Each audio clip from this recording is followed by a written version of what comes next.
Obrigado. 8 horas 2 minutos. Que prazer tê-lo aqui, doutor Catarinucci. Luciano Catarinucci, tudo bem, professor? Bom dia. Bom dia, Cantini. Bom dia, Ideli, todos os nossos amigos ouvintes da Rádio Massa. É um prazer, obrigado pelo convite. Que assunto triste a gente voltar Exato. aqui a rever ao vivo, né, doutor? Tratando desse terrível assassinato, né? Assassinato, e que simplesmente foi qualificado como um crime normal aí. Como é que se vê tudo isso, doutor? Bom, primeiramente, nós ingressamos como assistente de acusação e fomos habilitados pelo juiz no dia 23 de março. Nós ingressamos e pedindo habilitação e acesso aos autos no dia 10 de março. Quando nós tivemos acesso às 18 horas, 17h59. Às 18h50, a mulher foi solta porque venceu a prisão temporária dela. Às 19h30 do mesmo dia 10 de março, o Ministério Público ofereceu denúncia apenas contra ela e pediu a prisão preventiva, a qual, como ela foi solta às 18h50, no dia seguinte, que foi no dia 11, o juiz Marcelo Carneval, da primeira vara criminal, entendeu apenas pela condução coercitiva dela até a delegacia para colocar a tornozeleira eletrônica. E a partir daí começou a nossa saga, a nossa luta, a nossa briga pela família, para tentar reverter essa situação dessa liberdade equivocada. Doutor, eu pergunto para o amigo, somente ela foi denunciada. Todo mundo que estava ali, ninguém participou, ninguém foi coautor, ninguém foi conivente, ninguém omitiu socorro para a vítima. Não. Pegaram ela para assumir a bronca, como se fala na linguagem policial? É assim, toda o enquadro da cena do crime que foi construída pela autoridade policial e também pela própria promotoria que fez a denúncia com base no que tinha no inquérito. E eu estou dizendo isso porque eu tenho ficado, não vou falar no pé, mas eu tenho como representante da família, ficado em cima da questão de requerimentos, de diligências que entendo que são necessárias para complementar essa situação. Então ontem o juiz despachou e marcou a audiência já para o dia 13 de abril. Mas nós temos pendente algumas diligências importantes, tal como uma que nós conversamos com o Ministério Público encaminhou na semana passada, na sexta-feira, para a autoridade policial, e nós estivemos lá já na segunda-feira, na terça-feira, para conversar sobre isso, que é a reconstituição do crime. Por quê? A história dela não bate. Ela é pequena, ela é franzina, ela é uma pessoa não tem um porte físico avantajado, e seria impossível, na questão lógica, tirar um sujeito com mais de 1,80 m, com mais de 100 quilos, num corredor sozinha, num peso estático.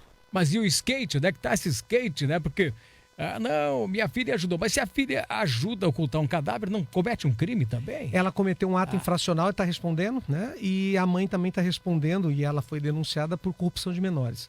Por quê? Porque usou uma menor de idade para cometer um crime. Mas a questão não é essa. O que a família, nós estamos... Inclusive, é uma coisa difícil, você me perguntou. A polícia não acredita, o Ministério Público não acredita, mas cadê os elementos que foram buscar para poder desacreditar isso? Exatamente. A sociedade não acredita. Ninguém acredita na história dela, mas foi uma história tão engendrada, tão contada ali, que é a segunda morte do Baja, como você falou, que é o seu Carlos Presner Jr., que é a morte moral. Ela precisa dar um motivo para o crime, daí inventa uma história. Qual a história? Que houve um suposto abuso, mas não bate a história porque já começa a falha assim. Existe, e a família entende isso, e nós também estamos, e vamos buscar provar isso, que houve sim uma emboscada. Ou seja, o sujeito foi atraído até aquele local. Eu não tenho dúvida, foi madrugada. Liga para casa dele 2h30 da manhã, chamaram... Esse é um crime premeditado. Exatamente. Trouxeram ele para um ambiente de controle dos criminosos, e aí que está o X da questão. Como que o sujeito vai aquele horário? Onde é que estava a menina? O que a menina estava fazendo? Porque ela fala, daí ele mexeu com... Como? 3 horas da manhã? Onde é que estava a menina? Dormindo? Estava onde? Como que você chama o sujeito tá... Não bate, a história não encaixa, ela não fecha. E isso, eu estou dizendo para você, Cantini, que a própria autoridade policial falta alguns detalhes. Por exemplo, que a gente pediu junto com o Ministério Público, como assistente de acusação, cadê a perícia dos celulares? Cadê o celular dele, da vítima? Queimou. Esse alegou mas que tudo queimou. bem, mas onde é que está o resíduo? Aonde estão os rolamentos desse skate que queimou junto? Cadê? Aonde? O rolamento, ele derrete? Nós temos uma outra pessoa, só para você saber. Roda, né? Só para você saber. Nós temos uma pessoa que viu aonde o carro, e ela vai ser ouvida novamente, eu estou só adiantando aqui, para ela falar, um Ministério Público em conversa com ele, porque ele fala que era uma pessoa, um homem, que estava, era ele, se refere a ele, o cara, ele. E cadê ele? Que estava lá no carro no momento que chegou, daí mandou sair do local onde o carro foi abandonado, que daí houve a denúncia e tal, e essa pessoa foi ouvida. Ele não fala ela, fala ele. Ou seja, tem mais alguém aí. Agora ela matou no peito. Ela trouxe toda a responsabilidade. E qual que é a nossa busca? E por isso que nós estamos aqui, até agradeço o seu convite, e hoje o Mano Presner, que é conhecido, jornalista conhecido e tal, como familiar, a sensação e a indignação com essa soltura, porque é um crime grave, gravíssimo, porque o homicídio já é um crime grave. A gente viu agora recente, vocês deram uma grande repercussão daquele homem que acabou atirando no rapaz, que todo mundo viu, porque tinha imagem. Falei isso com o Mano, inclusive, com o Mano Presner, né? Falei, esse crime é pior ainda do Bajo. Por quê? Porque além de matar com com requintes de crueldade, ainda se botou fogo no corpo, ou tentou ocultar o cadáver através de colocar dentro do porta-mala do carro, levar no lugar ermo. O pai e a mãe e toda a família não conseguiu fazer a última despedida.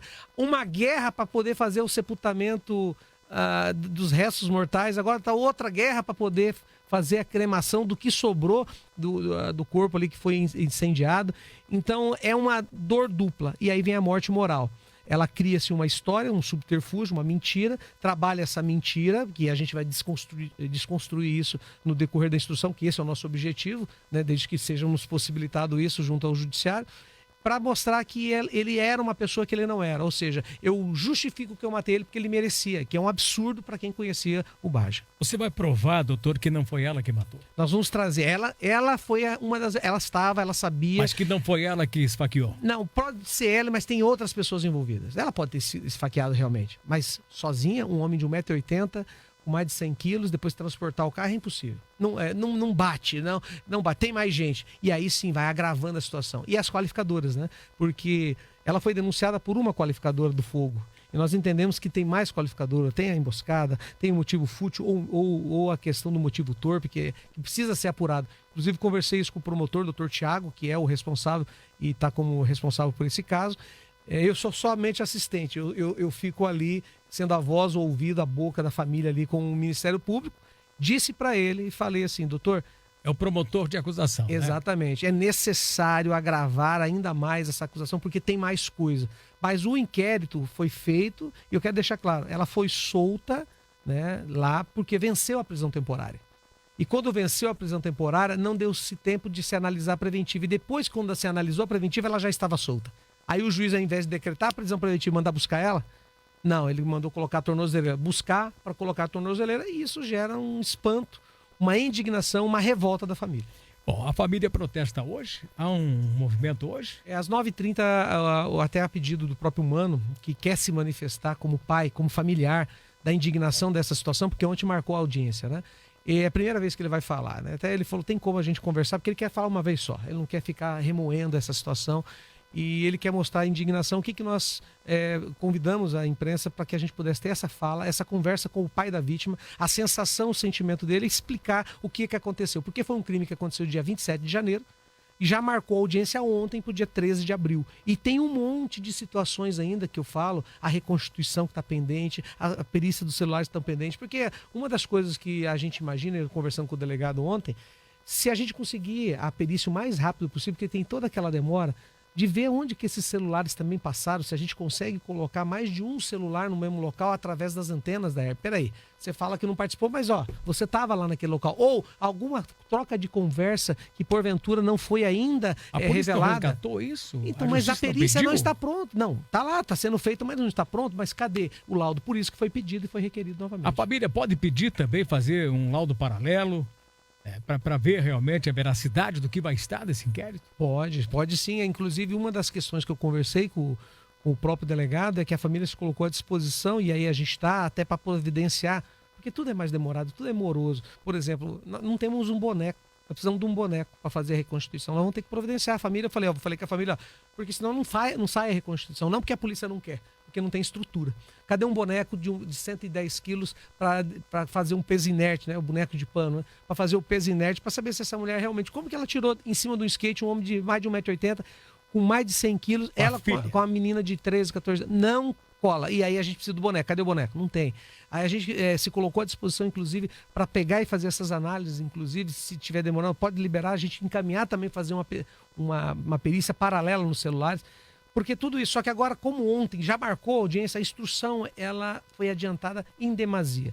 Qual que é o risco e o medo que a família tem dessa mentira que foi contada pela ré, além de livrar ela, porque ela já está solta, e livrar no futuro, porque ela mantendo essa mentira, sustentando essa mentira, a gente não pode afastar a possibilidade de uma eventual absolvição pela mentira contada, ainda mata o Baja pela segunda vez, ou seja, mata o Alceu de forma moral. Mata a família. Mata a família, porque cria-se uma história que não é verdade e essa história ela tenta levar até o fim. Doutor, o senhor acredita que essa menor foi isca para atrair o Baja para o local do crime? Não acredito nisso. Eu acredito que ela foi inserida no negócio, enxertada no negócio para justificar o motivo que ela falou do crime.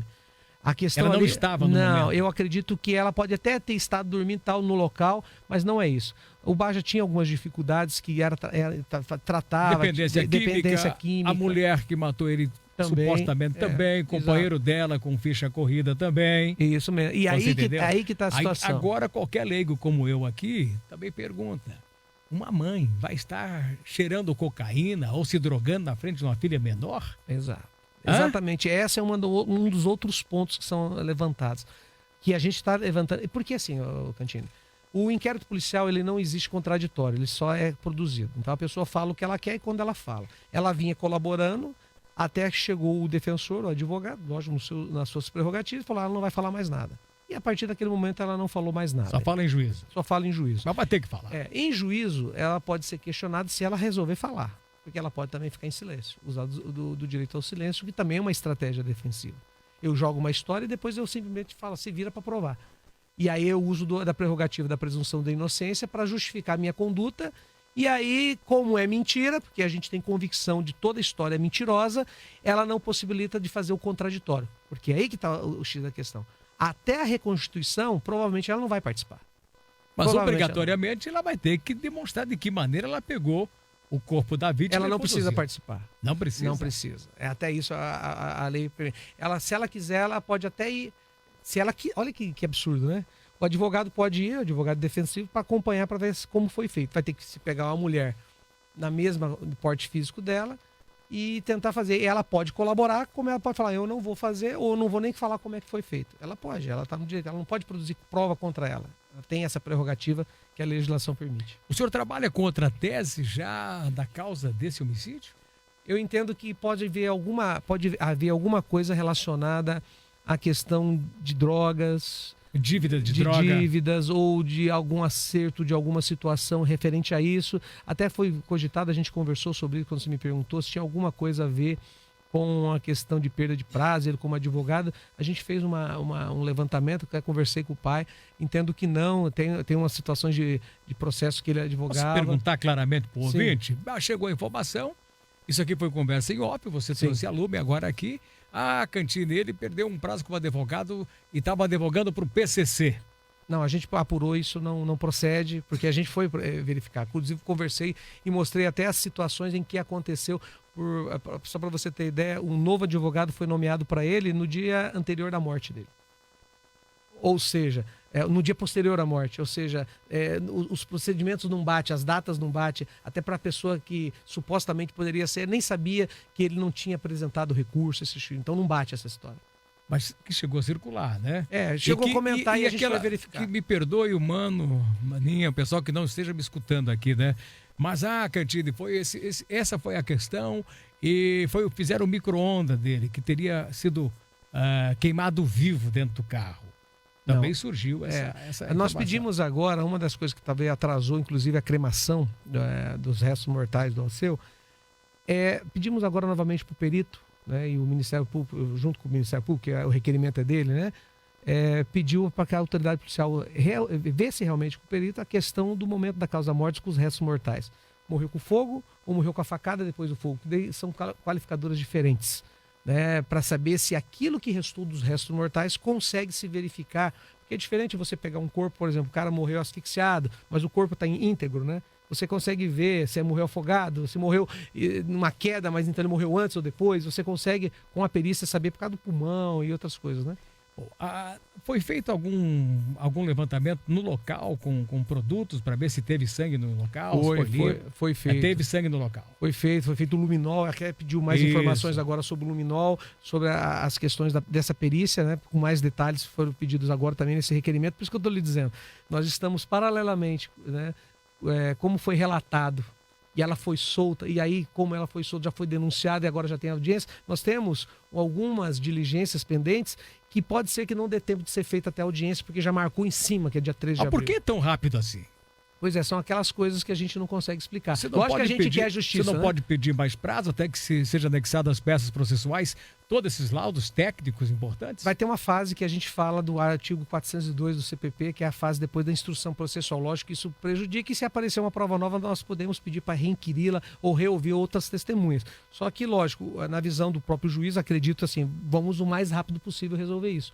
Porém, a forma como foi trazida até o presente momento o processo, criou-se um problema grande, porque se afastou-se todos os demais acusados e validaram a história dela. E a história dela é mentirosa, não é verdadeira, tem mais gente envolvida. E o fato que a motivação do crime não é verdade. Então tem outras coisas por trás que a gente vai buscar.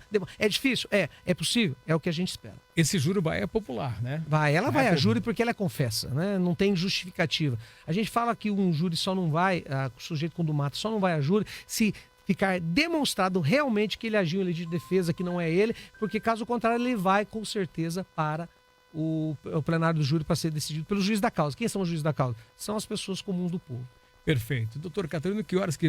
Daqui um pouquinho, então, vai ser aonde a coletiva? 9h30 na frente da delegacia da Delegacia de Homicídio da Polícia Civil. Mano, força, meu amigo, força a família toda aí. E desde o primeiro momento, não acreditei nessa história. E a sociedade também não acredita nessa história. A história não bate e a gente vai provar. E a nossa função, entramos agora recente no procedimento, é levar isso ao conhecimento do judiciário e de toda a sociedade, porque quem julga, Cantini, casos dolosos contra a vida, consumado e tentado, é o povo. É o povo. Por isso que vai a julgamento popular. Força, Mano Presne. Força família toda. Doutor, muito obrigado. Eu agradeço. Abraço. Obrigado, Cantini. E que Deus ilumine essa tua defesa, essa tua tese, e que seja realmente reconhecido, não pelo novo inquérito em discussão, mas também pelos jurados no momento do julgamento popular. É o que a gente vai trabalhar para isso. Muito obrigado. Obrigado a todos.